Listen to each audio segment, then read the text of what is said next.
Hi, I'm Shelley Young, owner of the Chopping Block, and today I'm going to teach you how to roast a chicken. What you want to start with is a roasting chicken, but you can also use a frying chicken for this, so don't be afraid to do that. Frying chickens are a little bit smaller.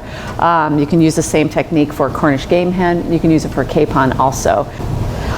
I have a roasting pan here in a rack. I recommend you use some kind of a rack so the chicken is not just sitting in its juice. It cooks a little more evenly that way. It helps with air circulation. What I'm going to start with is seasoning the bird. I'm going to turn it over to do so. I'm going to season the back first. I think one of the important things about seasoning the chicken is to season it evenly and well.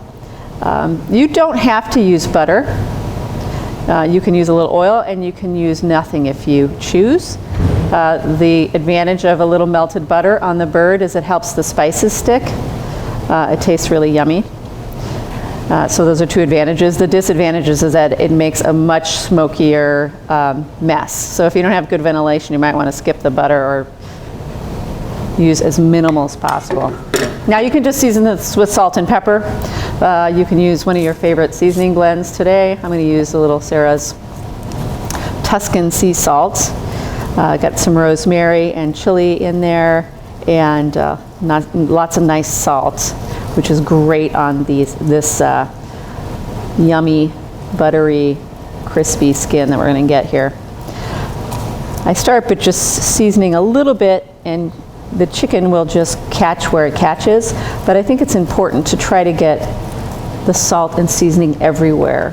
So I will, a little technique that I'll use is I take my hand like so, and I'll catch the spices so they don't end up all in the bottom of the pan, and I just kind of adhere them to the sides of the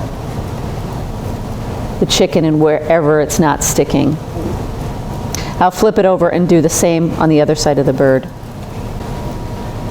If you like, you can tuck the wings under, and you don't have to do that. The advantage of not doing that is they get a little bit more brown and crunchy. Some people just prefer the way that this looks. Some people trust their birds, which brings the legs up like this. They take a string and tie it. I actually prefer to leave it like this. I think it gets crispier, and I also think it cooks more evenly. The thighs and the legs are really the last part of the bird to cook. A lot of people think it's the breast because it's the biggest part, but these cook the last. So when I leave them open, I think the heat circulates a little bit more evenly around the bird. Now I'm going to butter and season this side. So I'm going to put my chicken into a 400-degree oven. I'm using convection. If you have convection, definitely use it. This is the time and the place for convection. Roasting meat and roasting chicken is a great place for that.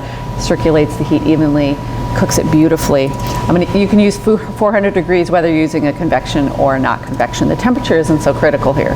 Anywhere between 375 and 425 is fine.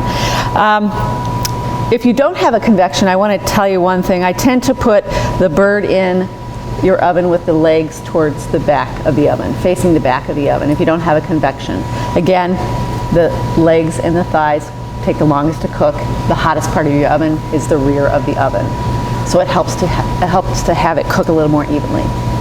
So our chicken's been cooking for a little over an hour, 15 minutes or so.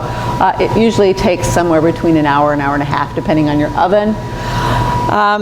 What I want to do is check the temperature. I'm going to use a digital thermometer, and we're going to go into the thigh. We want that to be about 180 degrees. Put the thermometer in right between the thigh and the breast and the leg, this area here. I move it around a few different times. I check a few different spots to make sure my temperature is accurate.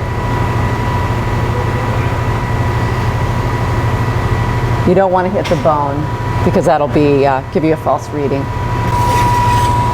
So our chicken is done and perfectly cooked, and that is how you roast a chicken.